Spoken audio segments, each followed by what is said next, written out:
básicamente dos procesos, el proceso de dirección, el proceso de comunicación, lo vimos completo. ¿A alguien le quedó alguna duda de estos procesos de la clase, del video, de la lectura, de la bibliografía? ¿Alguna pregunta que quieran que les contestemos? Bueno, vamos entonces con influencia. El orden de estos procesos no es tampoco aleatorio. El haber hablado primero de dirección, porque entendemos que tanto la comunicación como la influencia son procesos importantes en todos los procesos, pero particularmente en el proceso de dirección. Y tampoco es común o es aleatorio que demos primero comunicación e influencia. ¿Por qué? Porque de alguna manera la influencia lleva también incluido el proceso de comunicación. ¿Qué estoy diciendo? Que para que haya influencia necesariamente tiene que haber algún tipo de comunicación. Comunicación, como veremos en un rato, que puede ser directa, o comunicación, como veremos en un rato, que puede ser indirecta, o sea, sin acción directa. Pero normalmente la influencia requiere previamente de un proceso de comunicación. Entonces, la definición de influencia es muy sencilla, ya lo vimos cuando recorrimos el proceso administrativo y sus 8 procesos.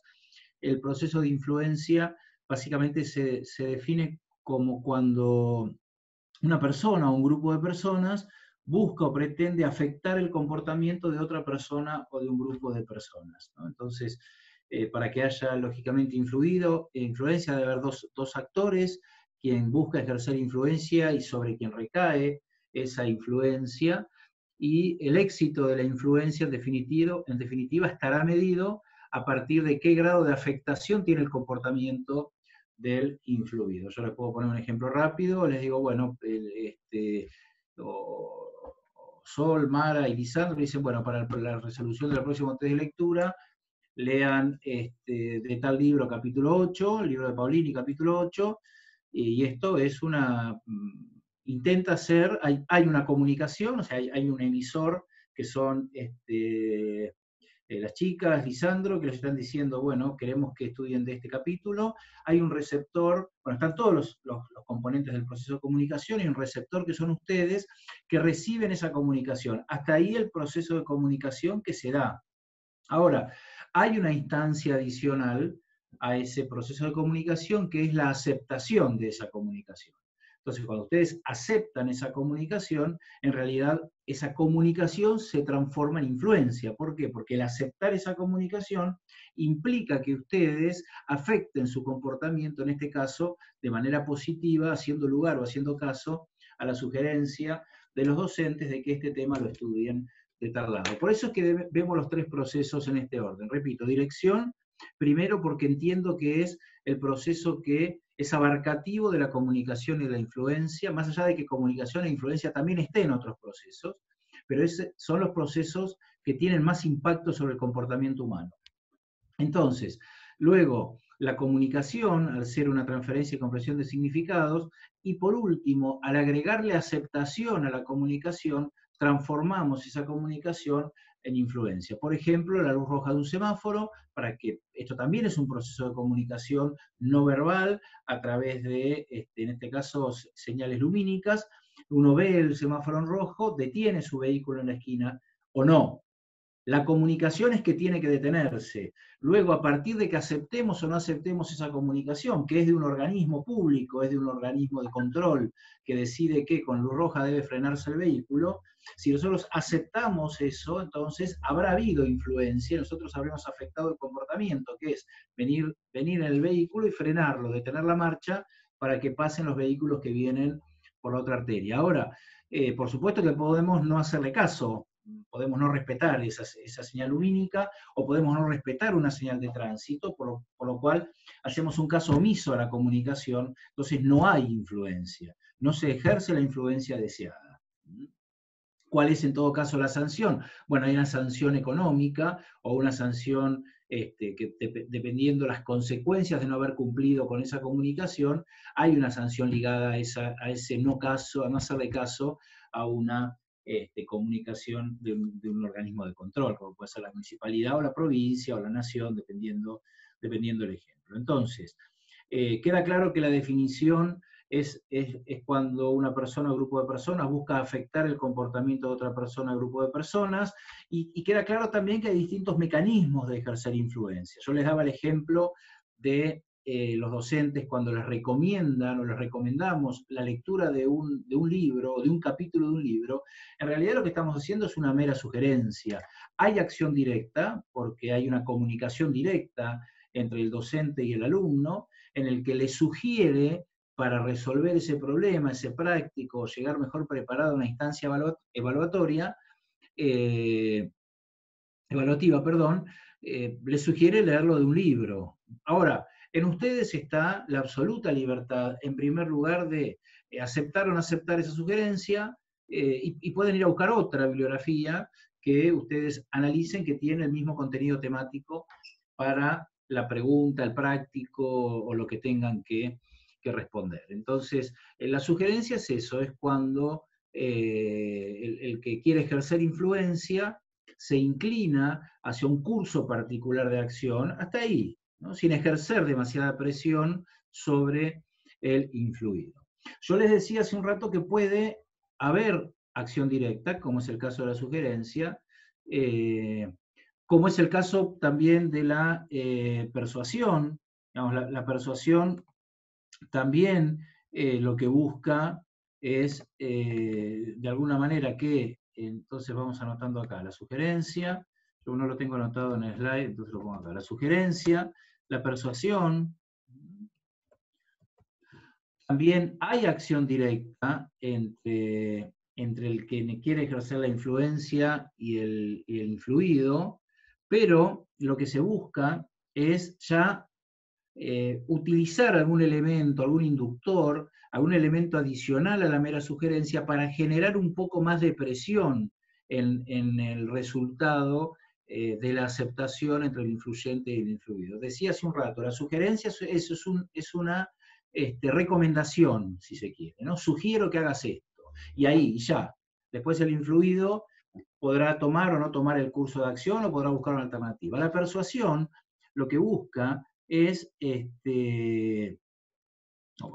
persuadir, digamos, lo que busca es que, además de una recomendación, es utilizar algún elemento de presión más. Voy al mismo ejemplo, el docente les puede decir, sugiero que lean de tal capítulo, y ahí estamos en una sugerencia, una recomendación, pero puede también decirles, si quieren, para tener bien el tema, para que el tema esté bien respondido, esté bien contestado, esté bien estudiado, esté bien analizado, sugiero la lectura de ese capítulo. Entonces, ya de alguna manera limita y ejerce más presión al influido al empezar a utilizar inductores, o sea, palabras que inducen a un comportamiento, tales como aprobar o no aprobar, hacer bien el trabajo o hacerlo mal, bibliografía bien organizada versus no organizada. Entonces, ya deja de ser algo, una sencilla recomendación, ¿no? Esto es lo mismo que cuando alguien dice, mira, te sugiero que el trabajo lo encares de esta manera, primero en este paso, segundo en este paso, y tercero en este paso, y ahí va una recomendación, va una sugerencia, a decirle, mira, yo creo que esto tenés que hacerlo de esta manera, porque es la manera que lo venimos haciendo siempre bien desde hace muchos años. Entonces ya hay historia de cómo se hacen las cosas, ya hay implícito en la frase lo venimos haciendo bien, ya hay una inducción, ya hay una suerte de presión, al menos de mayor presión que hay en la mera sugerencia. Entonces, es un mecanismo con más presión que la sugerencia, es un mecanismo que también incluye o contiene acción directa entre el influyente y el influido, y es un mecanismo que, repito, utiliza inductores para su afectación, para que se afecte el comportamiento. Y el otro mecanismo, al menos de los tantos que hay, pero para ver algunos, aumentando la presión, es lógicamente el coercitivo, que lo que busca es ya una presión, una máxima presión, la coerción, una máxima presión entre digamos, entre perdón, que creo que me puse mal, ¿no? ¿Cómo es? ¿Coercitivo? Se me agarró, se me nubló ahora. Coerción es con C, ¿no? Y Perdón. con H en el medio. Sí, eso es cohesión, sí, coerción, ahí va, ¿no? Ahí Es con estamos. C, sí, está bien. Entonces, por eso, sí, me agarró, ¿vieron cuando me agarra se me fue.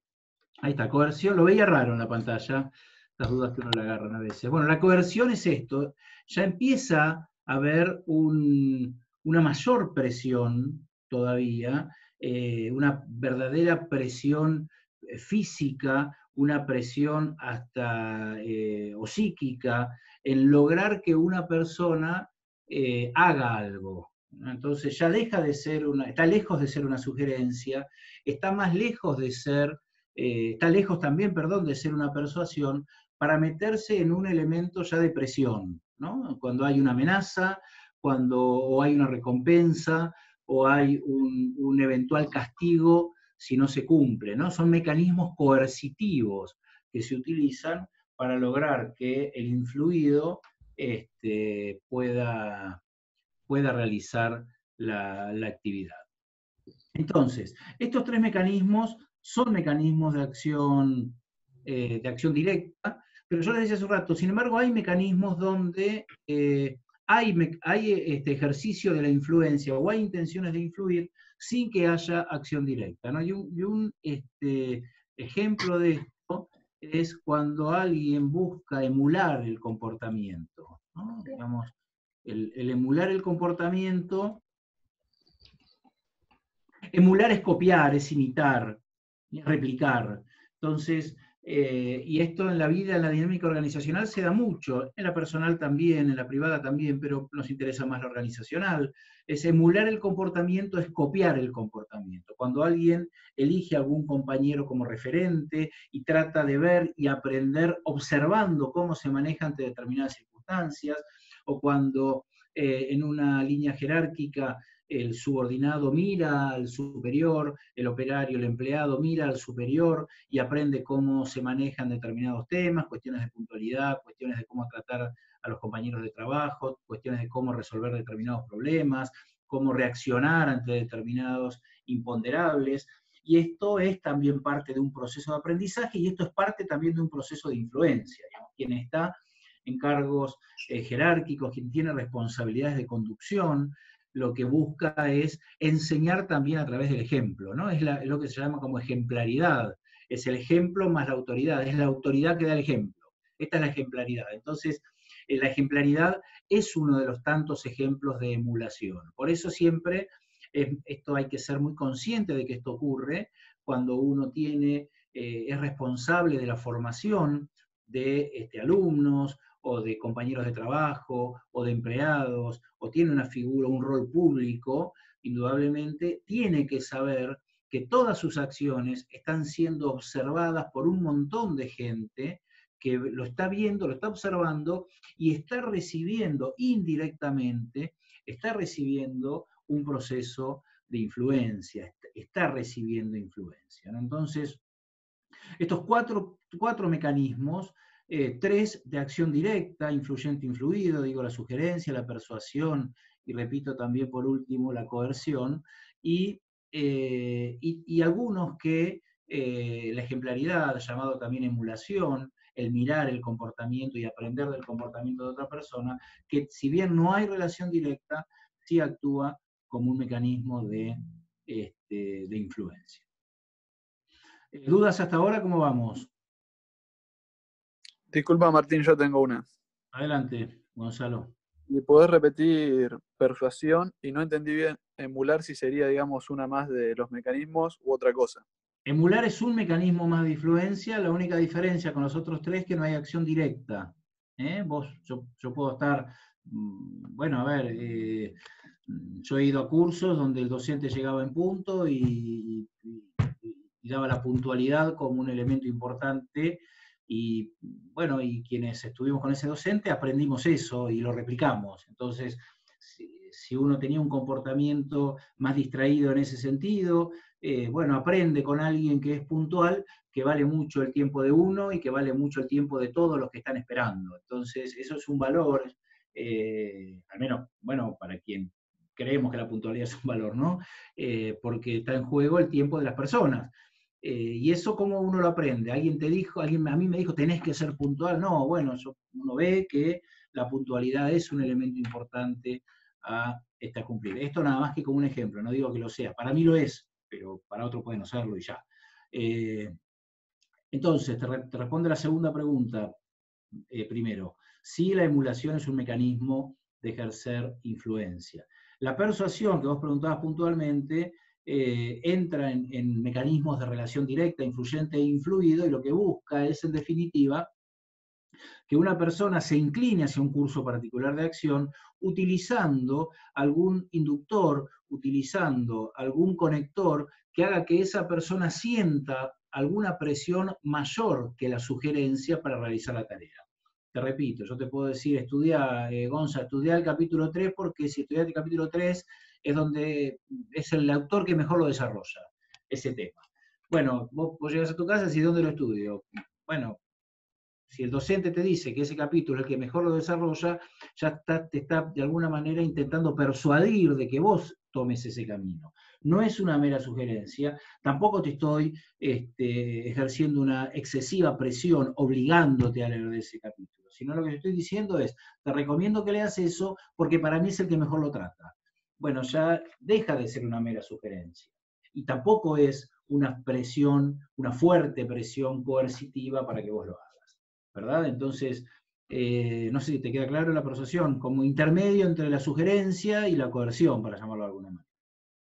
Sí, me queda más claro, Martín. Digamos, utiliza palabras más fuertes, palabras por ahí más, no sé si llamarlas claves, para convencer a una Sí, persona. palabras claves, muy bien, palabras claves, idea fuerza, que a vos te dan de alguna manera una señal de que tenés que ir por ese camino, porque quien te lo dice te está poniendo en la situación de si lo lees ahí va bien, si no lo lees de ahí no me hago cargo, o si lo lees de ahí aprobás, si no lo lees de ahí probablemente no lo apruebes. Entonces ya eso te genera un elemento de presión suave, no es coercitivo, suave, pero es un elemento de presión mayor que una mera sugerencia. Esto indudablemente en el mensaje, como decíamos el otro día en la comunicación, este coacheo permanente que tenemos los que estamos en procesos comunicacionales, desde el docente, hablamos del político, de un referente, de un dirigente, de un gerente, de un líder, lo que busca es, en su mensaje, cuando quiere ejercer influencia, busca elementos de persuasión, persuasivos, para tratar de que el público que lo está escuchando actúe de una determinada manera, ¿verdad? Bueno, la presentación seguía con tipos con la relación entre influencia y poder. Acá lo que podemos decir es lo siguiente, entonces, coincidimos, porque así lo vimos, en que la influencia es la comunicación más la aceptación. Acuérdense el ejemplo que dimos del semáforo, el ejemplo que dimos, bueno, el ejemplo del docente. Ustedes llegan a su casa, pueden leer o no pueden leer. Si quieren, no leen. Y ya.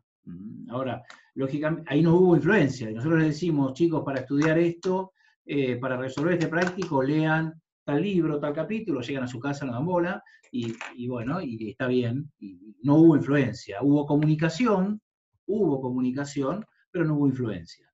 La influencia se da cuando esa comunicación es aceptada.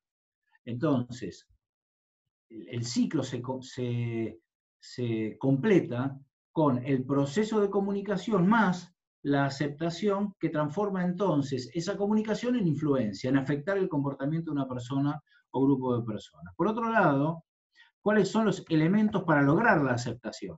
¿No? Los elementos que tenemos para lograr la aceptación, o que tenemos en las organizaciones para lograr la aceptación. Y básicamente, estos elementos son dos. Por un lado, la identificación, y por el otro lado, el poder. Digamos, el poder también es un elemento de buscar la aceptación. La identificación, en primer término, es un elemento que se basa en el grado o el nivel de aceptación, de identificación, perdón, que tienen los componentes de una organización para con esa organización. Es porque se sienten identificados con sus objetivos, se sienten identificados con sus fines, se sienten identificados con su misión, se sienten comprometidos e identificados con su cultura organizacional. Entonces, cuando uno se siente identificado en la organización en la cual está, porque trabaja en una organización voluntaria, porque trabaja en un organismo público que hace beneficencia, porque trabaja en una empresa y sabe que el producto que está elaborando es un producto con un alto contenido social, entonces puede tener esa identificación que hace entonces que acepte esas comunicaciones porque está, repito, altamente comprometido e identificado con los valores, objetivos, misiones, fines, cultura, etcétera, de la organización en la cual participa o forma parte. Otro ejemplo para salir de esa lógica es ir a una iglesia, a la participación en distintas iglesias que podemos tener, aquellos que participan de alguna iglesia, que aceptan determinados preceptos, determinados mandamientos, determinadas costumbres, tradiciones, porque están identificados con esa organización, ¿no? Entonces, aceptamos que quienes están en la Iglesia Católica, que están esos 10 mandamientos, que son los que rigen de alguna manera el buen comportamiento de las personas, y eso es porque uno está identificado con, en este caso el ejemplo, con la religión católica, entonces cumple o intenta cumplir esos mandamientos, porque sabe que son preceptos de la propia iglesia que hacen, que muestran lo que debe hacer una persona de bien. Esto para encontrarle una síntesis rápida.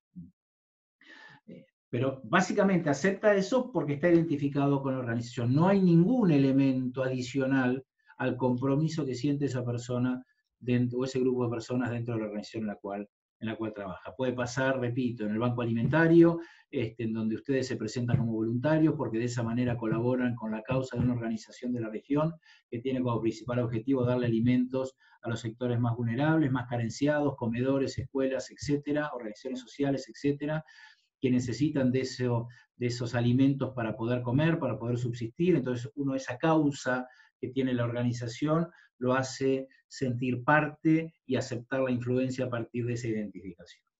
El segundo elemento, más complejo por supuesto, no sé si más complejo, sí, más complejo, es el poder, ¿no? Es la utilización del poder como un elemento para lograr la aceptación. Entonces, en este caso, quien busca la influencia utiliza el poder para poder lograr la aceptación. ¿Queda claro hasta ahora? ¿Estoy yendo bien? ¿Podés repetir lo de poder, por favor? Sí, el poder es cuando alguien busca entonces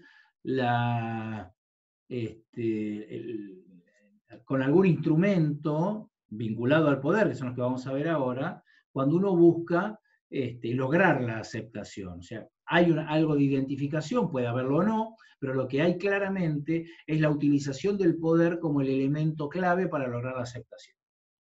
Ahora vamos a ver los distintos tipos de poder, bueno, depende de los distintos estudios, hay dos autores, French y Raven, que califican 5 tipos de poder, ¿no? El primer poder es el poder legítimo, no hay primero y segundo, es nada más que el orden que se me va ocurriendo. Poder legítimo, poder económico, utilitario, mejor dicho, poder del conocimiento, poder de referencia, o el poder, volvemos otra vez a lo mismo, volvemos a la coerción, ¿verdad? A la utilización de un elemento que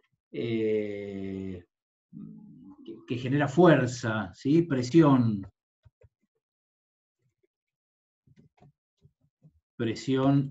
física o psíquica.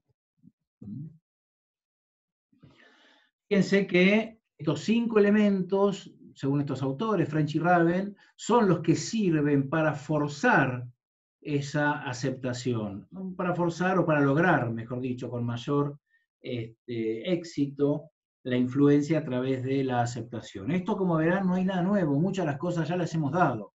cuando hablamos del modelo burocrático, hablamos de Weber, bueno, hay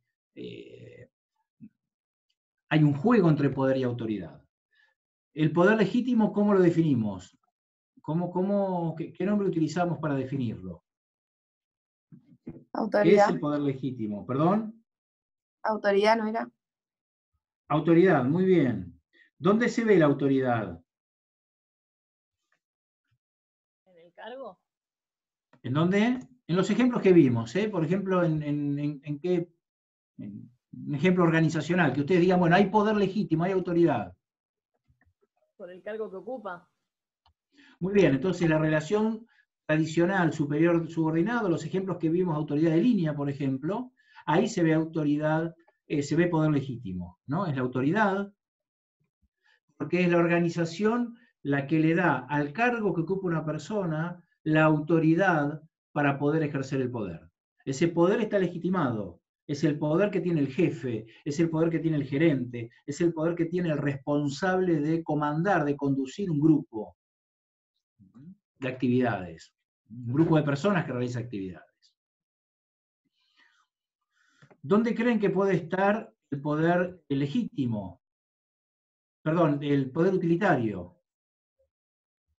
¿Qué ejemplo de poder utilitario pueden encontrar? En lo que vimos, repasen si quieren Taylor, repasen por ahí a ver si se les ocurre. ¿Dónde puede haber un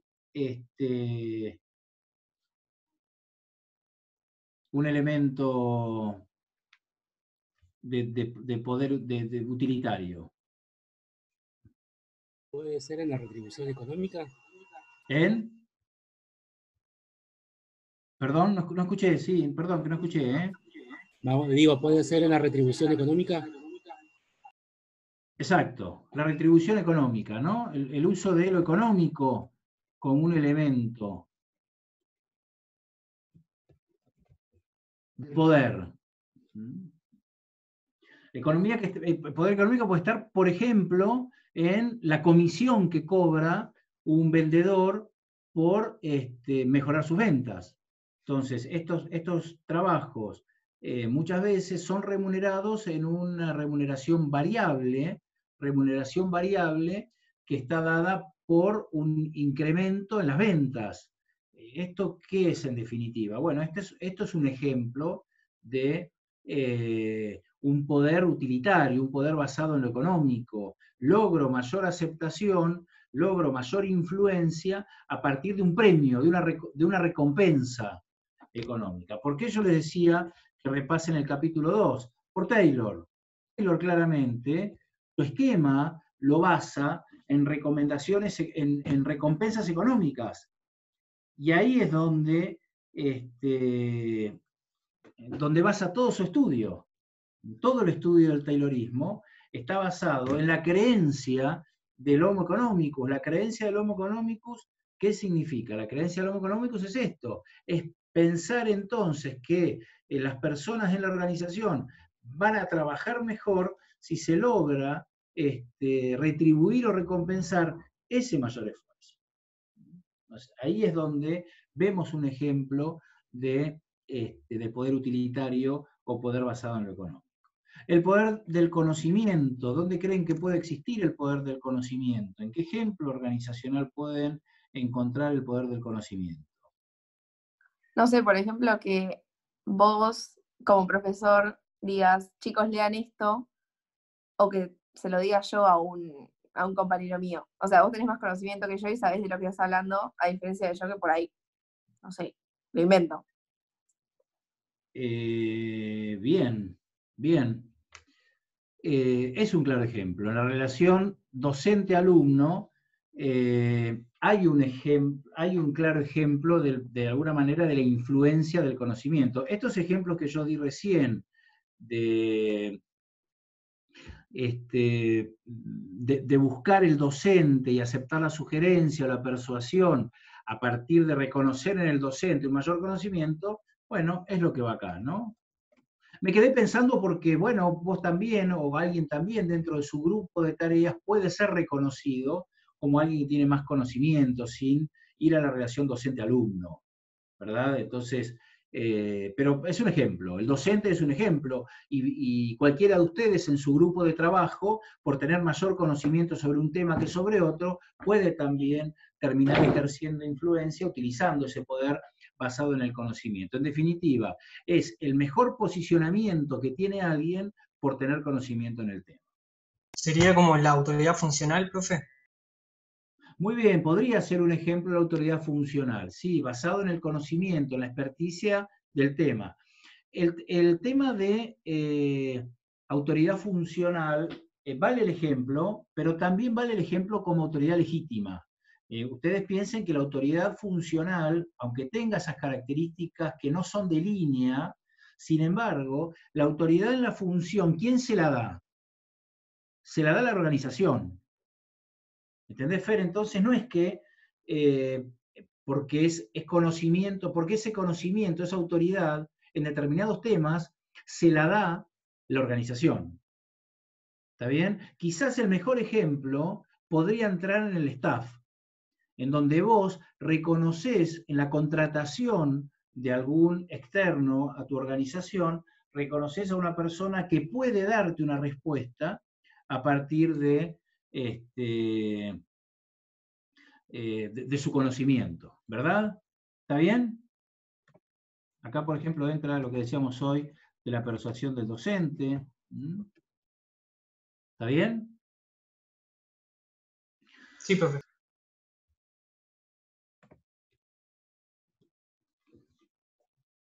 Referencia, ¿qué ejemplo pueden encontrar? Algo estuvimos hablando el otro día también en el proceso de dirección.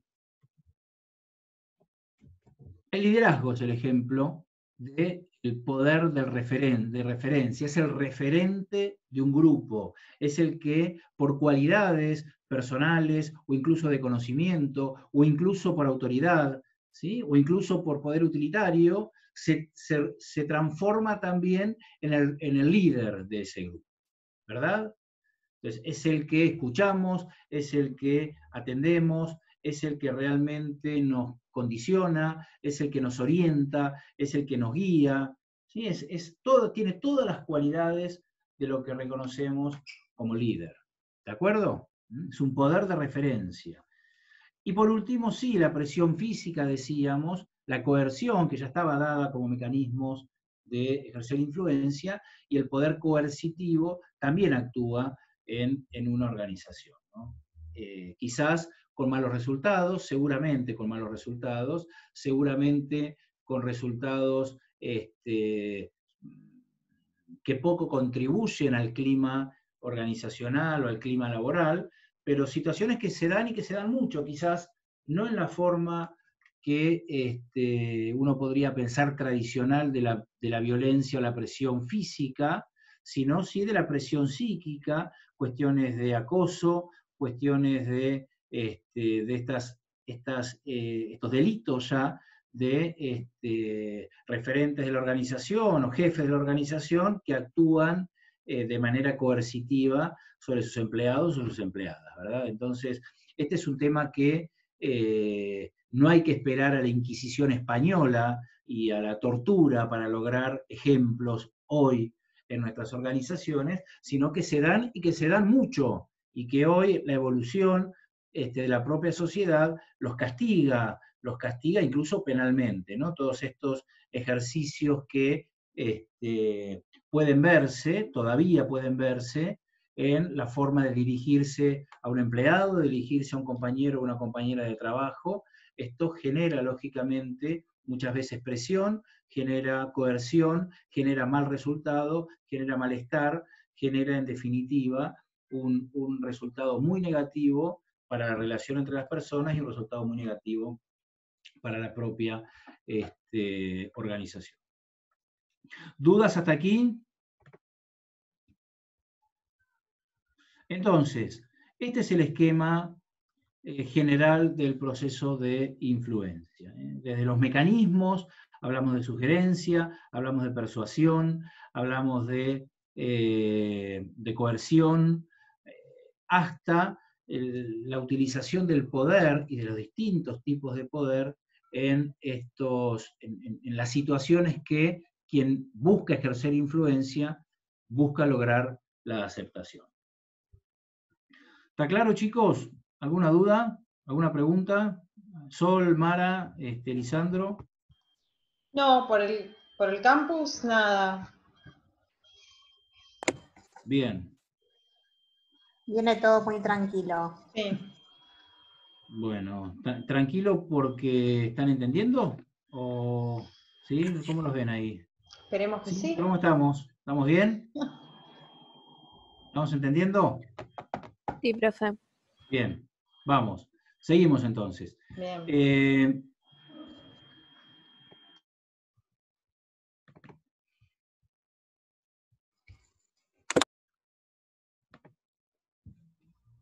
Está dado entonces el tema, definición, mecanismos, influencia y poder, tipos de poder. Vamos a pasar a otro tema que está relacionado a esto también, que es el comportamiento organizacional. Comportamiento, yo no sé qué bibliografía hay de comportamientos. En el libro de normas ya no hay nada, ¿no? ¿O sí sigue habiendo? Ahí les confirmo, ¿para qué lo busco? Dale, seguramente en Robbins pueden encontrar. Ahora les damos bien la bibliografía. El comportamiento, en términos generales, son las acciones o hechos observables de una persona. Digamos, cuando una persona se comporta de una manera, es que observamos los actos que tiene esa persona. Esto trasladado a las organizaciones es exactamente lo mismo, para lo cual el comportamiento organizacional son aquellas acciones visibles de una organización, son los actos que realiza una organización, y en su, de alguna manera, formulación, utilizando hasta el formato de fórmula matemática, el comportamiento organizacional tiene dos componentes. Por un lado, el comportamiento individual, y por otro lado, el comportamiento grupal. Entonces, una cosa es el comportamiento individual, el comportamiento de las personas dentro de la organización, y otra cosa es el comportamiento grupal. Curiosamente, los grupos están formados también por individuos, y curiosamente, no siempre el comportamiento de las personas responden al comportamiento de los grupos. Y esto es más complejo todavía. No siempre el comportamiento de una persona es el mismo estando solo, estando en un grupo o estando en otro grupo. Por lo tanto, el analizar y estudiar el comportamiento de las personas en la organización es un elemento sumamente complejo, porque, repito, es estudiar su comportamiento y es estudiar también el comportamiento de esa persona dependiendo del grupo en el que participa. La pregunta es, ¿por qué vemos comportamiento? Bueno, porque si nosotros queremos tener un proceso de dirección exitoso, si queremos tener un proceso de comunicación exitoso y si queremos tener fundamentalmente un proceso de influencia exitoso, debemos conocer a las personas en la organización. O lo digo de otra manera, más fuerte, cuanto más y mejor conozcamos a las personas con las cuales trabajamos, más exitosos van a ser los procesos de dirección, los procesos de comunicación y los procesos de influencia. Estos tres procesos requieren necesariamente para su éxito no solo de conocer instrumentos o herramientas, como vimos recién, mecanismos de influencia, de ejercer el poder, etcétera, sino lo que se requiere básicamente es conocer a las personas. ¿Por qué? Porque el conocer a las personas nos va a permitir aplicar mejor técnicas de dirección, técnicas de comunicación y fundamentalmente técnicas y criterios y mecanismos para ejercer la influencia. Yo conozco a las personas con las cuales trabajo, sé, por ejemplo, que podría ejercerles influencia con un mecanismo, o podría comunicarme mejor de una manera.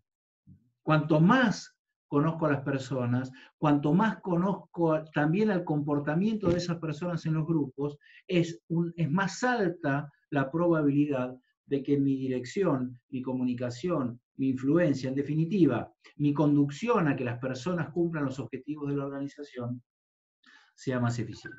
Entonces, y bueno, ¿y cómo estudiamos el comportamiento individual? ¿Qué es lo que analizamos en el comportamiento individual? Bueno, lo que analizamos en el comportamiento individual y grupal son distintos tópicos que nos permiten conocer a las personas, y solo vamos a enunciar algunos de ellos. Por ejemplo, uno de ellos es la actitud. ¿verdad? La actitud, ¿a qué se refiere? Bueno, a estudiar de alguna manera el comportamiento que tienen las personas hacia la tarea. El tener una actitud positiva hacia las tareas, el tener una actitud negativa hacia las tareas, el tener un grado de compromiso alto, todo eso hace a su actitud, ¿no? Un poco la actitud lo podemos definir como los enunciados evaluativos favorables o desfavorables que hace alguien con relación, en el caso del tema, a la tarea que realiza, con relación a la organización en la que trabaja, con relación a la actitud que tiene con sus compañeros, con relación a la actitud que tiene con las autoridades de la organización. Estas son cuestiones actitudinales que hablan del comportamiento de las personas. ¿Para qué sirve esto? Bueno, lo que le decía hace un rato, todo esto sirve para conocer a las personas. Entonces, uno reconoce que puede tener una actitud positiva hacia ese tema, en quedarse trabajando más tiempo, en llevarse tarea y hacerlo en su casa. Otros pueden no tenerla, y su compromiso y su contrato, entre comillas, con la organización está en los horarios que trabaja, y punto. Entonces, esto no los hace ni mejor ni peor, simplemente nos hace conocerlos para que cuando haya que, en determinados momentos, recurrir a alguna persona que trabaja en la organización, uno fije o se base en sus actitudes para poder requerir la ayuda, el trabajo de determinadas personas. ¿Se entiende? ¿Estoy siendo claro con esto? ¿Sí? Martín, disculpa. Sí. Dijiste que para qué era útil estudiar las actitudes de las personas. Seguro.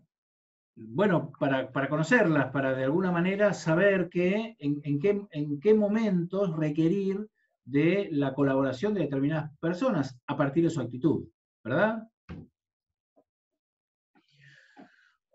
Hay algunos que tienen percepción, una actitud positiva hacia la tarea, siempre optimistas, siempre mirando para adelante, vamos a solucionarlo, vamos a meterle. Entonces, cuando uno tiene que recurrir a proyectos, quizás a trabajar sin saber si esto puede funcionar o no, bueno, recurre a estas personas con una actitud más innovadora, más creativa, y hay otros que tienen una actitud quizás más esquematizada, más estructurada hacia el trabajo, que no son creativos, pero que sí son muy buenos en otras facetas, en donde hay que analizar, en donde hay que estructurar bien un problema, y no es ni uno mejor que otro. De alguna manera muestran distintas actitudes en la tarea que los definen de una manera o de otra. Entonces, esto no es que uno diga hay mejores o peores, sino lo que dice hay distintos perfiles actitudinales que hacen que, en definitiva, el conocerlos a esas personas y a sus perfiles actitudinales hace que uno pueda elegir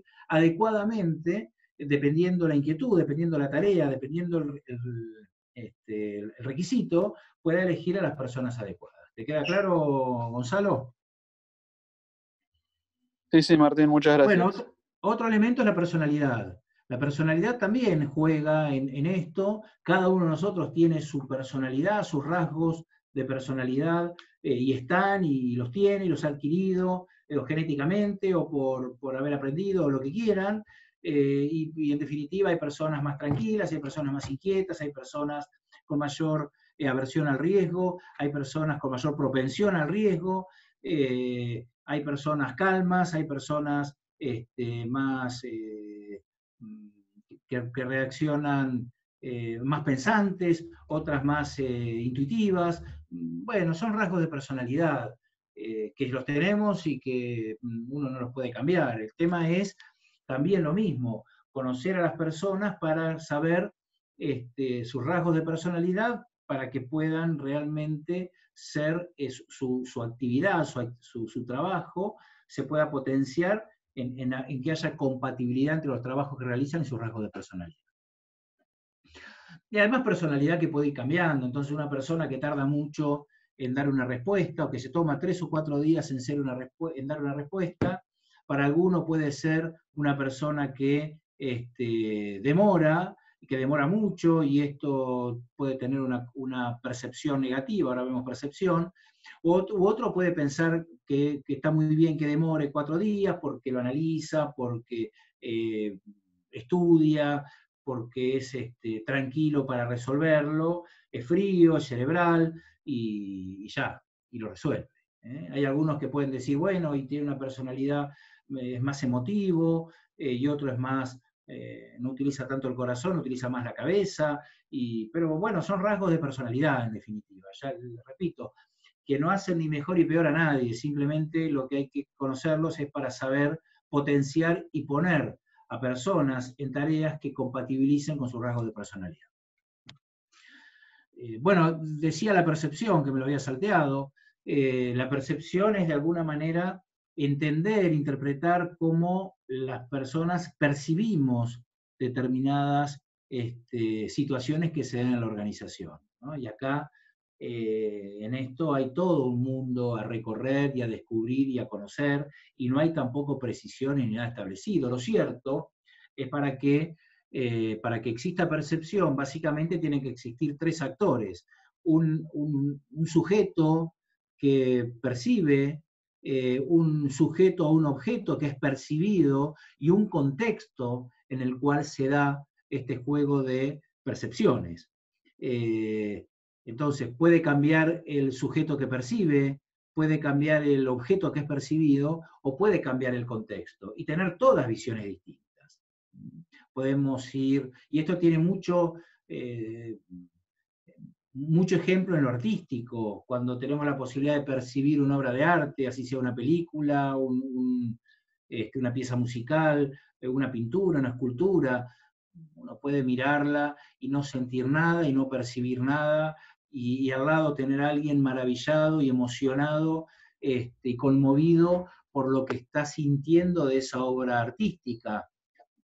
O al revés, nosotros podemos sentirnos maravillados por una película, conmovidos, emocionados, y al que tenemos sentado al lado le pareció una cosa totalmente frívola, o que no le llegó, no le generó ningún sentimiento positivo. Y bueno, y de esto se trata. Y en definitiva, la vida en general y la vida organizacional juega mucho con las percepciones. Digamos, uno percibe que está pensando su equipo de trabajo, uno percibe que está pensando un individuo. Fíjense, los procesos de selección, básicamente, cuando nosotros nos sometemos a un proceso de selección para ingresar a trabajar en una organización, son procesos perceptivos, al 100%.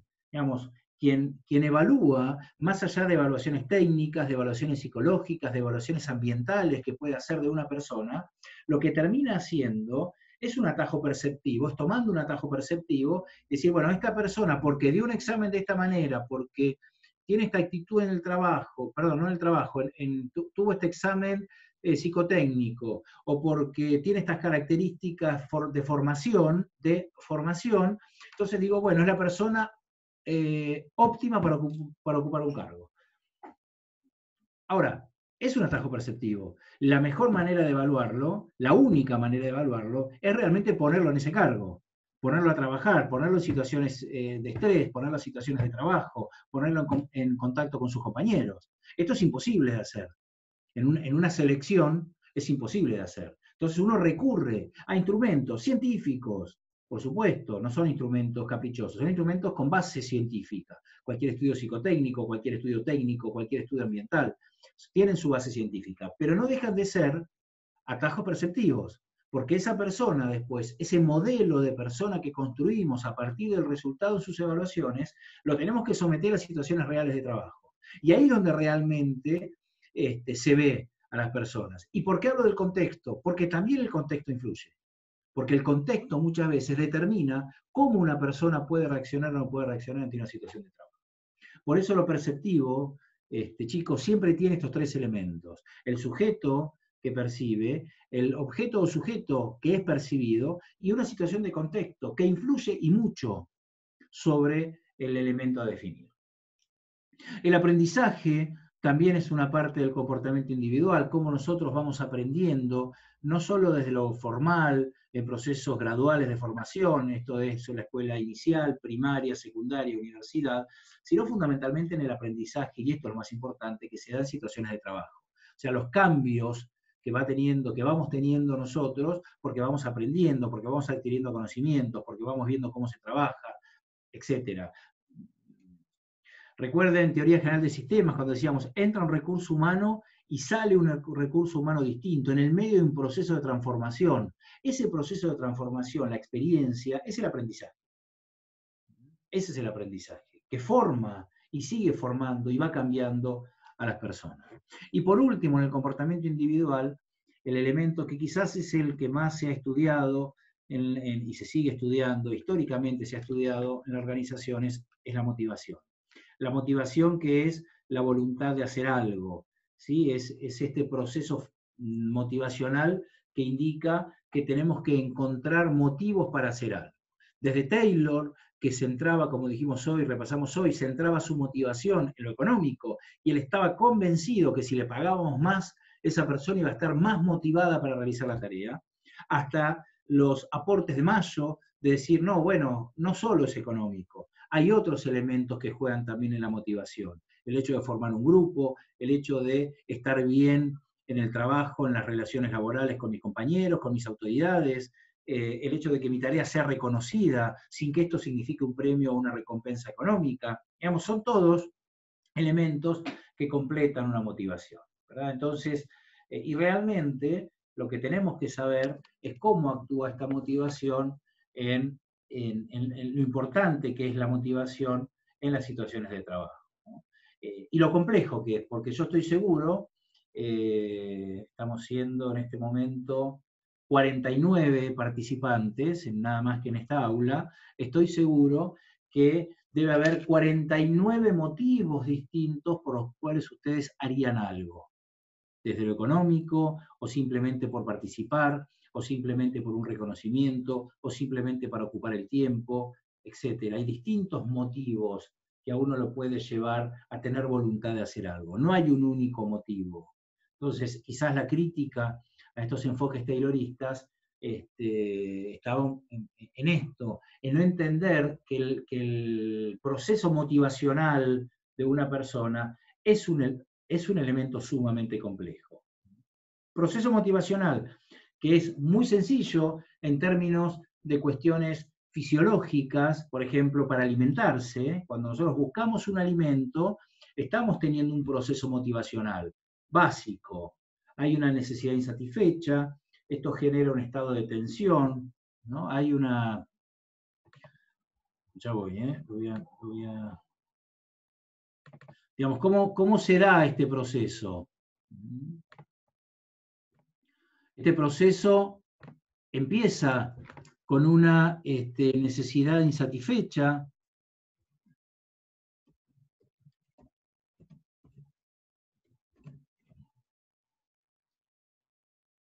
¿Del proceso de qué estamos hablando, profe? El proceso motivacional. Explicando cómo se da la motivación. ¿Estamos bien? ¿Con qué empieza? Con una necesidad insatisfecha. Vamos a lo fisiológico, vamos a lo básico, a lo elemental. Tenemos hambre. Son las 5 de la tarde. Bueno, el que almorzó liviano, el que no almorzó, como es mi caso, ya empieza a tener ahora una necesidad insatisfecha, que es la necesidad de alimentarse. ¿Esto qué genera? Esto genera un estado de tensión.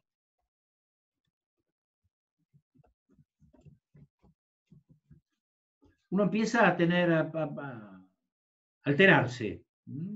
Hasta biológicamente empieza a alterarse, psíquicamente empieza a alterarse. ¿Verdad? Este estado de tensión ¿qué genera? Bueno, es de alguna manera un impulso. ¿Para qué? Para buscar un satisfactor. Impulso que busca un satisfactor. Termina la clase y me tiro de palomita a la heladera, digamos, ¿no? A ver si puedo manotear algo. Es así, literal. Entonces, impulsor, esta tensión genera la búsqueda de un satisfactor. Una vez conseguido el satisfactor, ¿qué se logra? Se logra satisfacer la necesidad. Total o parcialmente, pero se logra satisfacer la necesidad. ¿Verdad? Esta satisfacción total o parcial de la necesidad lo que hace es reducir el estado de tensión.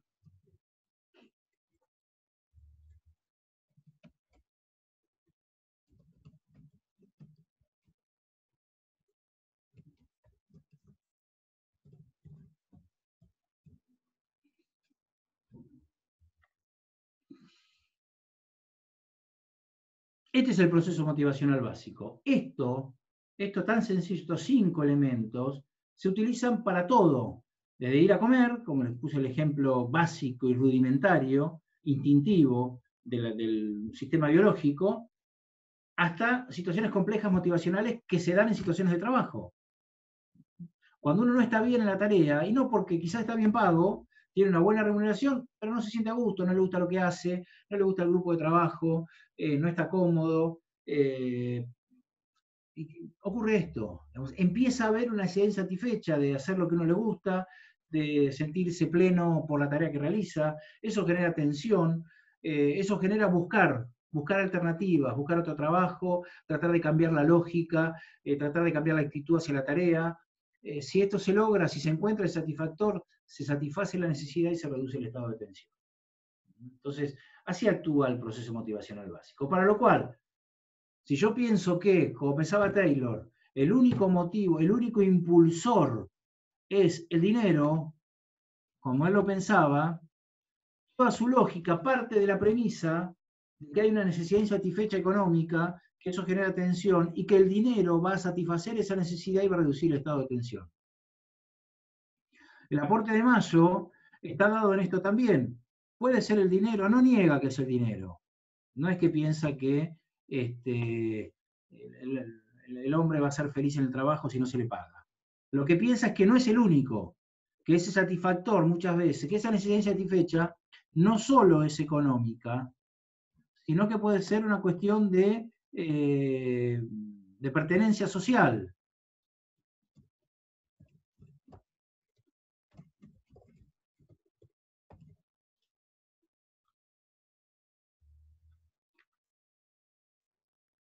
¿Está bien? Entonces, de alguna manera, querer formar parte de un grupo. Esto es lo que se ve en el comportamiento individual. El comportamiento que se ve también cuando tomamos una decisión de compra de algún producto o de algún servicio.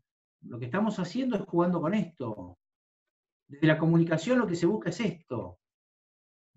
Es conocer ese proceso motivacional y a partir de conocer mejor a la persona, mejor podemos enganchar con el incentivo para que motive. Entonces, Taylor era un incentivo económico. Hasta que se dio cuenta que la persona, una vez que tiene satisfecho eso, empiezan a prevalecer otros satisfactores, la búsqueda de otros satisfactores. No es nada más que lo económico. Y ahí es donde su modelo, de alguna manera, no digo fracasa, pero hace agua, no convence. Entonces, y esto en situaciones de trabajo, en situaciones de vida, pero en situaciones de trabajo pasa exactamente lo mismo. Cuando uno tiene la responsabilidad de dirigir, lo que tiene que hacer es buscar incentivos, darle incentivos, darnos incentivos. ¿Por dónde pasan los incentivos? Y el incentivo es eficiente si encuentra motivar. Si no es ineficiente. Repito, yo no estoy a gusto en mi trabajo y vos me aumentás el sueldo y mi problema no es económico y no vas a lograr que yo me motive. Ahora, si yo no estoy a gusto porque me están pagando poco, bueno, me tocas un poquito el sueldo y ahí arranco. ¿De acuerdo? ¿Dudas con esto? Estoy yendo un poco rápido, pero estoy entusiasmado con el tema. ¿Dudas? ¿Isandro? Ahí, no, no, dicen que no. Ahí el capítulo que trata de esto es en el libro de los procesos, el capítulo 13, que es el último, habla de todo esto que dijo Martín. Ah, bueno, en la misma publicación, excelente. Sí. ¿No hay dudas entonces? Seguimos. En lo que hace al comportamiento grupal, lo dicho, son las acciones observables de un grupo de personas. Lo delicado es que no siempre el comportamiento grupal responde a la sumatoria de los comportamientos individuales. Me atrevo a decir, nunca pasa esto. Nosotros tenemos un comportamiento como personas individuales, otro comportamiento en un grupo y otro comportamiento dependiendo del grupo del cual uno forme parte. Y una organización, lo hemos visto, se forman distintos tipos de grupos. Hay grupos de tareas, hay grupos de mando, hay grupos de amistad, hay grupos de interés, y cada uno participa de distintas formas de estos grupos, Y bueno, ¿y dónde está lo complejo? Bueno, en conocer esa dinámica grupal, en conocer bien cuál es el que funciona, por qué funciona el grupo. Porque desde la dirección, el conocer cómo funciona el grupo, el conocer su comportamiento, nos va a hacer más fácil y más funcional y más eficiente utilizar herramientas para que ese grupo vaya hacia donde nosotros queremos que vaya, que es básicamente el cumplir los objetivos de la organización. El grado de unión del grupo, las normas, esto que dice acá, normas y conformidad, ¿se acuerdan del Tormayo? Las propias normas de comportamiento del grupo, que el grupo forma y conforma para formar parte de él, y que uno si quiere formar parte de ese grupo no puede salir de esas normas. Bueno, básicamente es esto. Si está en la bibliografía, entonces, Sol, ¿qué capítulo era? El capítulo 13. Tienen en el 12 el proceso de influencia, también habla de liderazgo y poder, y ya el 13 viene primero lo que habló Martín de comportamiento individual, y después viene el comportamiento grupal con las teorías, bueno, las distintas teorías del hombre X y la de Maslow, todo eso. Bien. Pueden encontrar algunas teorías motivacionales. Yo no sé qué les parece. Podemos pretender que lean la teoría de Maslow. ¿Está bien? Sí, esa, y la teoría del hombre X sí, también es sencilla. Maslow, que es jerarquía de las necesidades, se llama. La de Herbert también está. Sí, está. En el libro está. La teoría, bueno, de la motivación higiene, que es la de Herbert. Exacto, higiénicos y motivacionales. Está la teoría del hombre X y del hombre Y. Ahí estamos, ¿no? ¿Estamos bien ahí? Está la de Maslow. Maslow, jerarquía de necesidades, Herbert, factores higiénicos sociales, y la de Douglas MacGregor, que es el hombre X y el hombre Y. Bien. Son teorías clásicas de mediados del siglo XX, hombre X, hombre Y. Sencillas, léanlas, cualquier duda las podemos, yo diría, léanlas para el lunes. Y levantamos dudas, más allá de algunas que puedan surgir y que podamos satisfacer vía el foro, pero para el miércoles. Para el miércoles, Martín, porque el lunes es feriado. Correcto, perdón, para el miércoles, sí. Para el miércoles 26, correcto, 27. Lean estas tres teorías, pero les pido que las lean porque les van a servir realmente para entender lo que estuvimos hablando de motivación, pero además les van a servir porque son tres, hay muchas más teorías de motivación y habrá muchas más, pero me parece que estas tres cierran muy bien todo este juego de motivación e incentivo en la organización, incluso también para cuestiones o aspectos individuales, ¿no? Muchas de ellas, el caso de Maslow, son teorías que forman parte de la escuela psicológica de las relaciones humanas, o sea, de los individuos, ¿no? Entonces, son aplicables también a nuestras formas de actuar, pensar como individuos. ¿De acuerdo? Bueno, me queda un último tema. Sí, adelante. ¿Qué capítulo dijiste? 13. Capítulo 13. ¿Lo que es para leer también? ¿Cómo? ¿Eso que es para leer está en el capítulo 13 también? Sí, las teorías motivacionales y del comportamiento que dimos, la de Maslow, Herbert y MacGregor, están en ese capítulo. Buenísimo, gracias. Al contrario. Bueno, y el tema que nos queda es conflicto. Está vinculado también a motivación, a comportamiento individual. El conflicto, en su definición, son formas de interferencia que se dan entre personas o grupos de personas, oposición que se dan entre grupos y personas, que lo que hacen es generar situaciones no deseadas en las organizaciones, ¿no? A priori no deseadas. Después veremos que no todas las situaciones de conflicto terminan en situaciones no deseadas, pero sí son formas de interferencia u oposición, así dice la definición, que se dan entre personas o grupos de personas en una organización. Básicamente, bueno, ¿por qué tenemos conflicto? Bueno, conflicto era lo que decíamos el taylorismo, había una situación de conflicto entre empleadores y empleados, había una situación de conflicto en la teoría de relaciones humanas, que precisamente uno de los aportes que tiene esa escuela encabezada por Elton Mayo es empezar a considerar el conflicto, a recibir el conflicto, a atender el conflicto,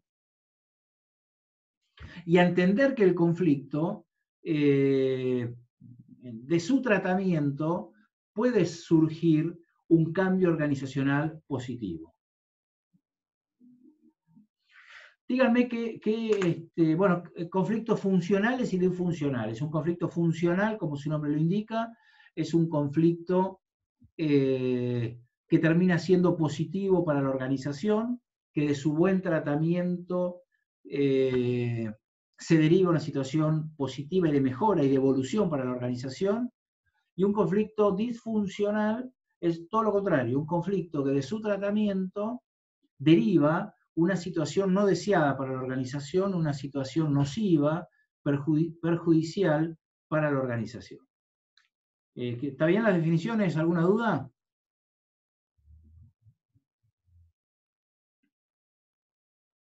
Bien.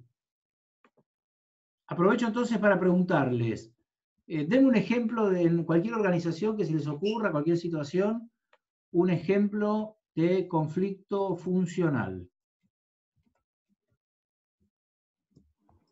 Puede ser un conflicto. ¿Cómo?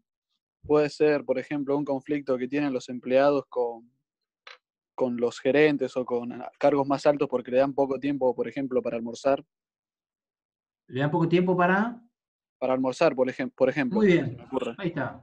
Conflicto por el almuerzo, ¿no? Horarios.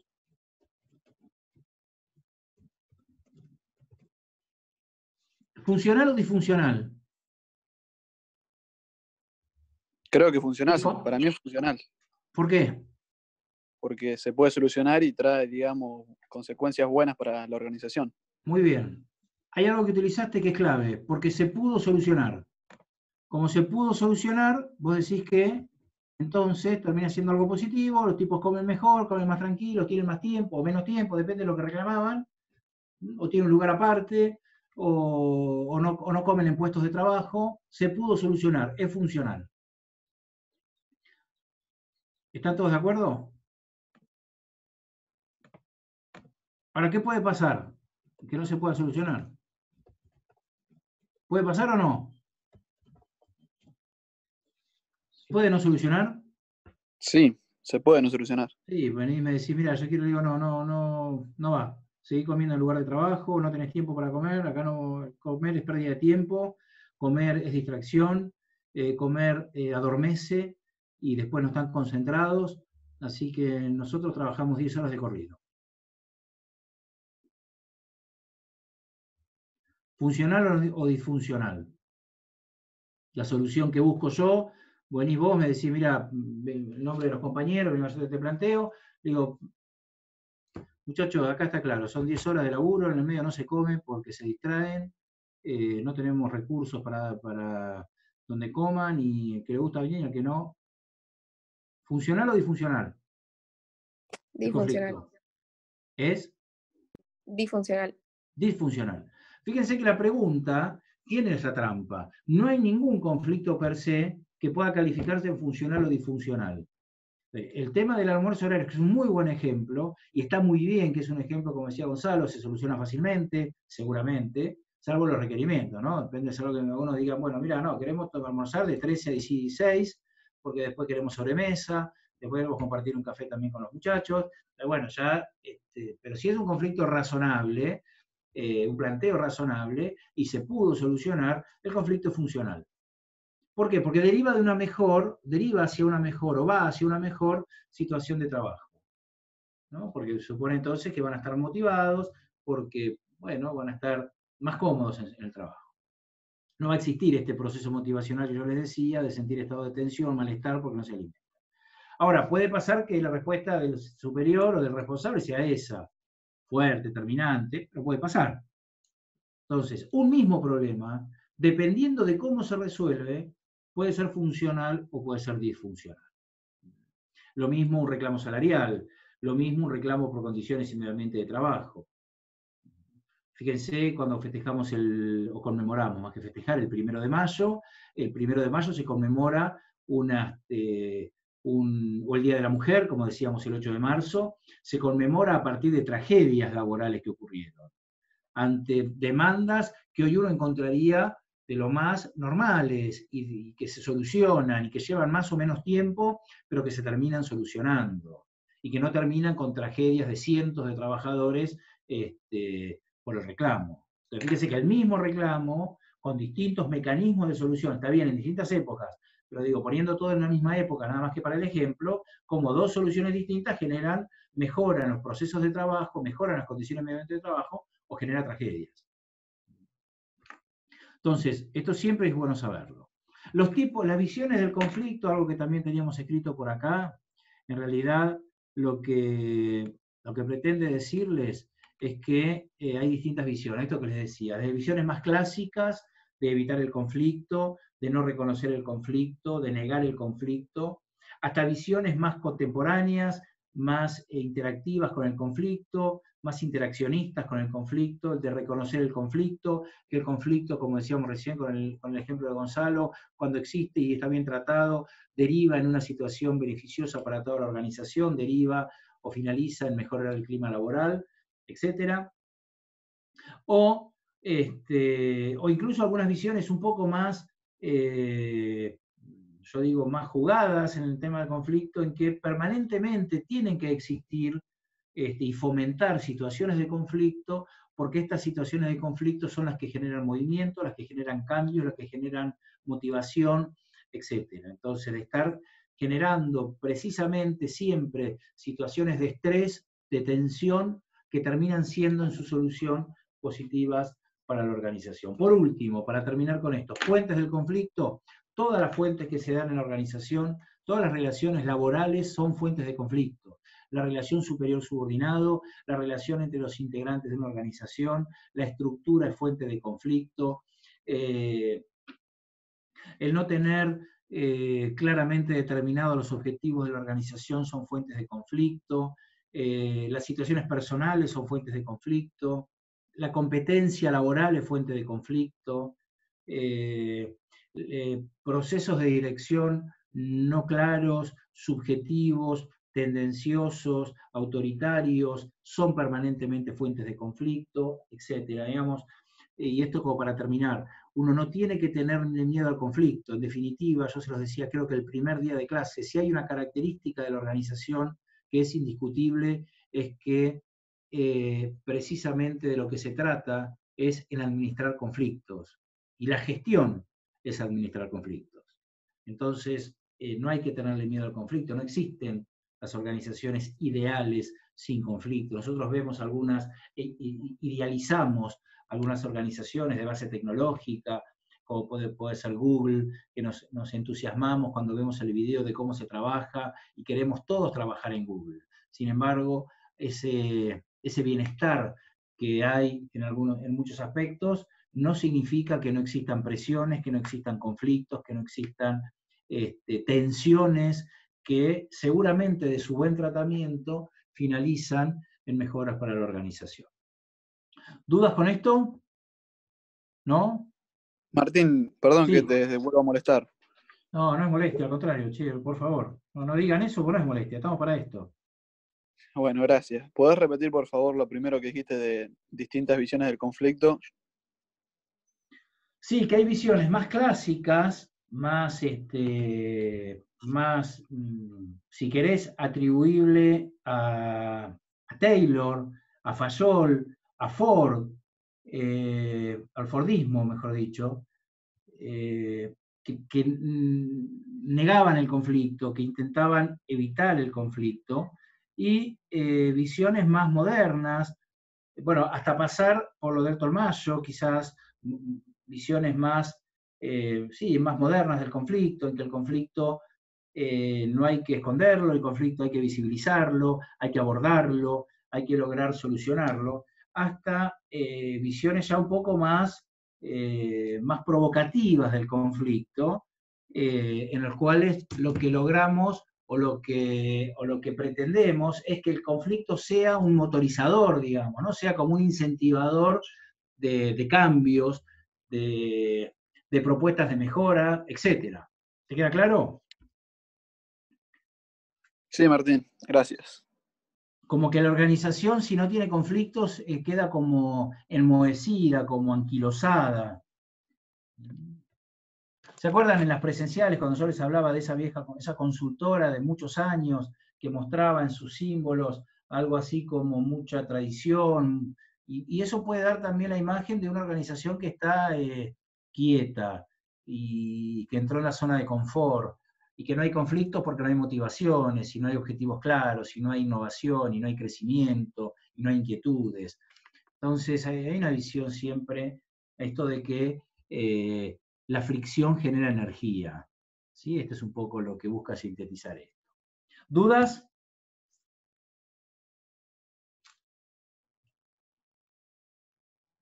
Bien.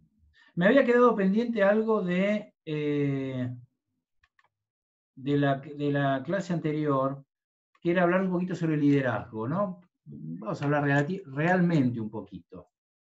Pero para esto vamos a ir haciendo un ejercicio en el cual vayan diciéndome o escribiendo al chat, y los chicos me van cantando, algunos ejemplos de líder. Ya sabemos lo que es un líder, lo vimos hoy, es alguien que tiene, o por cualidades personales, carisma, experiencia, aprendizaje, conocimiento, etc., tiene la posición o la facultad de influir, de conducir a las personas. Entonces yo digo, bueno, lo ideal que sería, bueno, entonces veamos qué hay que hacer para ser un líder. Entonces que yo les diga ahora, les digo, bueno, miren chicos, para ser líder, les pongo así, las 12 cosas que tiene que hacer un líder. ¿No? Entonces en una clase de administración se transforme en esta receta, en la que yo Podría digo, ser bueno, para ser un líder, ¿cómo? tener empatía por los empleados, digamos. Ahora vemos, Francisco, sí, ya vamos a ver. Indudablemente tener empatía es una condición. Pero yo ahora les pregunto, y ya que te tengo ahí con el audio, te voy a preguntar a vos directamente para que abras vos el juego. Decime con nombre y apellido, quién para vos, no que para vos sea un líder, sino que vos reconocés que es un líder. ¿Qué no significa que sea para vos, digamos? Y te lo pongo en el ambiente del fútbol por ahí, En el que Leo quiera. Messi, tanto en la cancha como fuera de la cancha. Todavía hay gente que piensa que Leo Messi no es líder, es una cosa de loco. Porque es apocado, porque no canta el himno, porque no bardea, ¿no? Porque no se pelea en la cancha, no reacciona. Y eso es un ejemplo de liderazgo por ahí. Y eso es un ejemplo de liderazgo, tal cual. Me alegro de siempre está mediando entre todos. Para aquellos que piensan que es un pecho frío. Como si fuese fácil jugar como juega él, ¿no? Y estar en un grupo, y manejar su vida como la maneja él. Pero bueno, Messi, estoy de acuerdo. No importa, puedo no estar de acuerdo. En este caso estoy de acuerdo. No tienen que buscar a algunos que estén de acuerdo, esto digo. Muy bien, Messi, ¿qué más? ¿Algún otro ahora? Gracias. Acá Martín en el chat dijeron Maradona. Muy bien. Nelson Mandela. Sí. El Maradona jugador es un agregado mío. Acá ya están tirando Verón. ¿Verón con B corta, la brujita? Sí. Sí. El Papa Francisco. Francisco, muy bien. Y Pilar dice algo que está bueno, me parece. ¿No querés contar? Bueno, ella lo que dice son los influencers. ¿Cuál? Los influencers. Muy bien, los influencers. Lo que vemos hoy en las redes sociales, ¿no? Por ejemplo, claro, un influencer de moda plantea acá, que lo sigue un montón de personas. La faraona. ¿Qué una vez con la faraona? No, de moda. Hija, cuando llegué a casa le dije, estuve con la faraona, me dice, sí, ¿viste con la faraona? ¿Qué le dijiste? No, lo saludé, le dije, ¿qué tal? ¿Cómo le va? Le saludé y seguí, qué sé yo, pero mi hija me quería matar. Bueno, la faraona, ¿qué más? Gandhi, muy bien. Acá te están diciendo el profe. ¿Qué se refieren? ¿A Martín? Bueno, Acá alguien puso el profe. Girafales. ¿Profe Girafales? Se quiere promocionar, me parece. Sí. Y Puso anoten el Papa y nombre, abajo puso el objetivo. profe. Así que. La misma Ahí altura que el está Papa bien. te puso. La misma altura que el Ahí- Papa, Martín. Ha logrado, anótenlo, ¿eh? Lo escribió además. Bueno, vamos. El presidente, Trump, ¿Quién? Trump. nuestro presidente, entiendo que se refiere a él. Se refieren Bueno, a acá ya Fernández. estamos en la ¿Presidente de la política. Nación o de la universidad? A ver, Ah, Sonia, De la Nación. De la Nación, me parece, ¿no? Bueno, también otra puso Cristina Fernández de Kirchner. muy bien. Bueno, por suerte, si no, cualquiera que vea esto va a decir que es una falta de perspectiva de género total el liderazgo, ¿no? Ahora, ahora empiezan a nombrar, siempre que digo esto, empiezan a nombrar a todas mujeres ahora, vamos, a ver. No, el Che No, Guevara. 3 hombres. Sí, muy bien. Mira. Bueno, está completo, ¿no? Ahí Lourdes pone centro de estudiantes, Martín. Bueno, quizás yo podría poner un Puede ser, pregunta. un presidente, ¿no? Un dirigente estudiantil, iría mejor para el caso, ¿no? O militantes, dirigentes o militantes, ¿verdad? Que demuestran condiciones de liderazgo, ¿verdad? Dentro de su grupo y para llegar a su público, a su gente. Bueno, estamos muy bien. Fíjense que yo les tendría que el ejercicio que había puesto al principio, que Francisco me dijo tiene que tener empatía, está muy bien, yo digo las cosas que tiene que hacer un líder. Fíjense, desde Messi, pasando por Maradona jugador, o técnico también, para los que, vamos a poner técnico también, así compensamos con lo de la Brujita Verón, Maradona técnico, Nelson Mandela, la Brujita, el Papa Francisco, un influencer, Gandhi, Trump, el actual presidente de los argentinos, Che Guevara. Bueno, yo digo, se pueden encontrar puntos en común entre estos líderes, los cuales estoy de acuerdo en todos, que han demostrado dotes de liderazgo, más allá que uno pueda compartir o no las formas y las maneras, pero todos coincidimos en que comparten o han tenido dotes de liderazgo, sin duda, o dentro de una cancha, o dentro de un equipo, o en la gestión, o en una gesta revolucionaria, o en la militancia estudiantil, o en procesos de revoluciones pacíficas, como el caso de Gandhi, e incluso también el propio Mandela en esta lógica. En fin, todo variadito. De distintas épocas, podríamos haber ido al siglo XVII, al siglo XVIII, al siglo XIX, al siglo XX, al siglo XXI, y hubiésemos encontrado ejemplos, o antes de Cristo, y hubiésemos encontrado ejemplos, o al propio Cristo, y hubiésemos encontrado ejemplos, o a Mahoma, o al que se les ocurra. Entonces, fíjense que es difícil encontrar aspectos comunes en el liderazgo. Es difícil. Yo digo, bueno, a ver, díganme qué tienen en común Maradona jugador. Hasta diría con el propio Messi. A ver. Podría ser que tienen en común que tuvieron influencia sobre ciertas personas que siguen lo que ellos hacen. Claro. Y bueno, y por eso pudieron llegar a donde están, digamos. Por eso son líderes. Claro, por eso son líderes, porque han podido ejercer influencia. Muy bien. El tema es, ¿se pueden encontrar factores comunes? Es difícil, desde cuestiones de género hasta profesiones, oficios o dedicaciones, hasta épocas. Entonces, ¿por qué hago este ejercicio? Pues indudablemente explicar el liderazgo es un fenómeno que es mucho más complejo que decirles las 12 cosas que tiene que hacer un líder. Esto lo pueden encontrar en bibliografías y a veces uno cae en la tentación muchas veces de decir, bueno, ¿qué tiene que tener un líder? Sin embargo, hagamos el esfuerzo ahora para ver qué es lo que creen que alguna de estas personas nombradas y muchísimas más que no hemos nombrado, Napoleón Bonaparte, Julio César, Alfonsín, Carlos Tevez, y podría seguir, alguno de River, ayúdenme con alguno de River. Qué sé yo, Poncio, y podríamos dar ejemplos en todos los equipos. Entonces ahí así lo ponemos contento a Lisandro. ¿Está bien Poncio como líder? Sí, va bien, ¿no? Mientras esté Verón está todo bien. Ahí está. Correcto. Bien. Tienen Ahora, carisma. Carisma, muy bien. Entonces, aparece el carisma. Talento. Aparece el carisma, muy bien. Aparece el talento. Aparece la empatía, algo que decía Francisco hace un rato.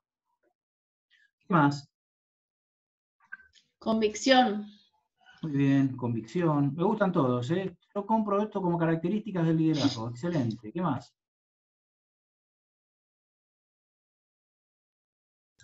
Una ideología, por más que por ahí no se comparta, pero tenerla. Sí. Una idea cierta, firme. Yo iría por ahí, para no que esto que no parezca que tenga una ideología política, digamos, ¿sí? Una idea clara. Ideología de una idea clara, de ayudar al otro, de enseñar, de... Ideas claras. Ideas claras y convicción. Muy bien, sí. Sí, Lisandro. No, de representación, por eso que estaba diciendo ideologías claras, ideas claras y demás. Como que representa a un grupo de gente, ¿querías decir, Vane? Sí, tener claro lo que uno quiere hacer. Muy como bien. Para que el resto haga lo mismo, como para que el resto se beneficie de lo que uno hace, qué sé yo, no sé, no me sale bien, ahora. No, está claro, está muy bien. Sí, un cocinero, ahora me gustan todos, pero un cocinero, nada, que los demás disfruten de lo que uno hace, por ahí jugando al fútbol, o disfruten o se beneficien de capacidad de liderazgo, en el caso de los políticos. Pero... Excelente. Profe, porque de la política también, sí. Profe, porque en el caso ponele de los influencers, si uno mira a un influencer es porque se siente identificado con ese influencer. O sea, exacto. O lo motiva para hacer algo. La motivación no podría ser también uno, como que te motivan a progresar o a tener ciertos objetivos, avanzar. En realidad, a vos te motivan, vos en el espejo, digamos, el liderazgo lo que logra es motivar a sus seguidores. Entonces, lo que tiene son aptitudes que lo hacen motivar a los seguidores, que puede ser el carisma. Entonces, estos influencers lo que tienen es carisma, seguramente, además seguramente de otras cualidades, ¿no? Pero sí, seguramente carisma o capacidades para comunicar adecuadamente, ¿sí? Yo creo que hay un elemento que es muy importante, que es la inteligencia para saber leer lo que ocurre, para saber qué está esperando sus seguidores que hagan, ¿no? El hecho de la inteligencia como un elemento complejo, que básicamente sabe dónde estar, dónde ponerse, dónde situarse, ¿verdad? Ahí también me hablaban de oratoria unos. Oratoria, no todos. Oratoria, sí. Algunos de estos líderes que hemos recorrido no tenían buena oratoria. Hay un ejemplo, Hipólito Yrigoyen, líder popular, creador o no creador, pero un principal referente de un partido político, que fue presidente 2 periodos, el segundo interrumpido por un golpe militar, pero que no tenía capacidad oratoria, casi que no tenía exposición pública hablando. No era una cualidad de él, al menos. Sin embargo, por muchas de estas cuestiones, carisma, ideas claras, inteligencia, convicción, se transformó en un líder popular. Quizás el más importante del siglo XX, hasta la llegada de Perón al gobierno en el 46, ¿no? Y ahí dejó de ser el único. Y hoy, si uno dice líderes populares en Argentina del siglo XX, bien digo, seguramente Yrigoyen, Perón, van a estar. Y paro ahí para no desequilibrar, digamos, ¿no? Alfonsín. Profe, puede ser como la pasión con lo que hicieron muy esa bien. actividad. Pasión, sí, está muy bien. Pasión, que puede ser convicción también, ¿no? O sea, el hecho de tener una idea clara, de tener un objetivo. Sí, sí. Hay un elemento que es determinante en el liderazgo, y con esto ya voy terminando. Sí, sí. ¿Qué podría pasar, por ejemplo, en el caso de Maradona, que ya para mí en la actualidad quizá hay gente que lo sigue considerando un líder, pero es como que ya está como más atenuado el fanatismo, capaz? ¿Qué pasaría cuando un líder deja de ser, deja de motivar, deja de dar lo que daba antes, quizá? Deja de ser un líder. Y deja de ser un líder, sí. Deja de ser un líder. El caso que ponés de Maradona, porque si querés, porque cambió la actividad, y una cosa es su liderazgo indiscutido como jugador de fútbol, el mejor jugador de fútbol de la historia, sin ninguna duda, al menos en esa época, y estoy convencido de eso. Y eso es un rol dentro de la cancha, con un carisma, con un talento, con una empatía, con convicción, con inteligencia, con pasión, con visión, todos estos atributos. Después cambia el rol y pasa a jugar otro rol. Bueno, y ahí no necesariamente, no lo digo por el caso de Maradona, que no me interesa hacerlo, digamos, pero digo, necesariamente al cambiar el rol, vos no tenés por qué ser el mismo líder que lo fuiste cuando estás en otra actividad. Porque podés no tener talento para esa otra actividad. No necesariamente podés tener talento, podés no tener inteligencia para esa otra actividad. Claro, pero yo creo que... Gracias, profe. No. Sí, yo creo que lo dice por el tipo de persona que fue afuera de la cancha, no por cómo entrenó. Creo que va por ese lado. Bueno, está bien, ¿no? Sí, puede ser, qué sé yo. Bueno, ahí ya es otro tema, entra mucho lo personal, y ahí no me gustaría entrar demasiado, porque es una persona que sigue siendo, lógicamente, un enorme referente, al menos para mí, voy a hacerme cargo de lo que digo, un enorme referente, una persona que yo lo veo y me conmueve realmente. Ahora, pues me conmueve porque me lleva a la época en que, del año 76 al año 91, que fue 15 años jugador de fútbol, o sigue un poquito más después, pero bueno, 90 y pico, 96, 98 por ahí. Y ya, y es eso. Y sigue manteniendo ese imán por lo que hizo como futbolista, y otras cosas que puede tener como posiciones, actitudes positivas o negativas, como tiene cualquiera. Pero digamos, a los efectos del liderazgo, y respondiendo la pregunta de Micaela, puede cambiar no solo la persona, como es el caso que poníamos el ejemplo de Maradona, no solo que cambia de actividad, como es el caso de Maradona, sino que puede cambiar el contexto también. Entonces, alguien que en un contexto, y esto es clave para entender el liderazgo, es el rol del contexto. Alguien que ante determinadas situaciones contextuales se destaca, ahora, pasado situaciones de contexto, ya deja de destacarse, porque ya el contexto es otro. Entonces, el que llegó, el caso de Gandhi con sus cualidades personales, sus convicciones, pero también había una situación contextual, que era todavía un país enorme, una región enorme como la India, que estaba sometido a una colonia, a la colonia británica, y quería de alguna manera liberarse de esa colonia. Y estaba esa situación contextual, y ese marco contextual, que generó la irrupción de un líder, con las características de Gandhi. O el caso de Mandela, con el apartheid sudafricano, digamos, ¿no? Esta minoría blanca que se adueñó del poder y no reconocía derechos a las personas por tener otra raza, que además esa raza era mayoritaria, si quieren, además.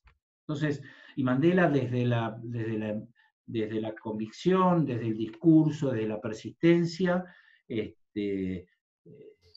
genera un cambio radical en Sudáfrica, y es reconocido por eso, ¿verdad? Entonces, siempre es complejo analizar el liderazgo. Repito, hay aptitudes personales, por supuesto que las hay. Hay aptitudes contextuales, sin duda que las hay. ¿Por qué hoy estudiamos Taylor? ¿Por qué estudiamos el Taylorismo? Bueno, porque había situaciones contextuales que dieron el marco de referencia. Por eso es importante que las demos y que las sepan. ¿Por qué se da el Taylorismo? 100 años después, hoy el Taylorismo no hubiese tenido la trascendencia que tuvo en esa época. en el medio de una revolución industrial, en el medio de un cambio de procesos de trabajo, en el medio de una situación laboral determinada y muy particular, con inexistencia de los sindicatos, o persecución de los sindicatos, con la situación de la inmigración, esto lo quería decir, la legislación laboral. Entonces, siempre cuando uno entiende el liderazgo, busca el liderazgo, tiene que entenderlo contextualizado. De esto se trata. Siempre tiene que entenderlo contextualizado. A partir del contexto, ahí es donde surge el líder empático, talentoso, con convicciones, con visión. Esto es importante en el líder, es clave en el líder, que tenga visión de futuro, etc. Bueno, esto quería compartir el liderazgo. Hay distintos tipos de liderazgo, esto los pueden leer. Debe estar liderazgo también ahí, ¿no, Sol? Sí. Sí, está en el capítulo 12. Dirección. ¿En él? Capítulo 12. Pero bueno, quería un poco interactuar esto con ustedes y darles mi opinión al respecto, ¿verdad? ¿Comentarios, dudas?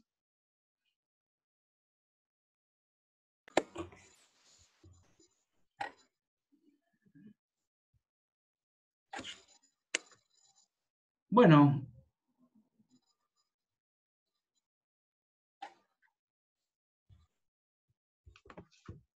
Terminamos entonces, ¿qué les parece?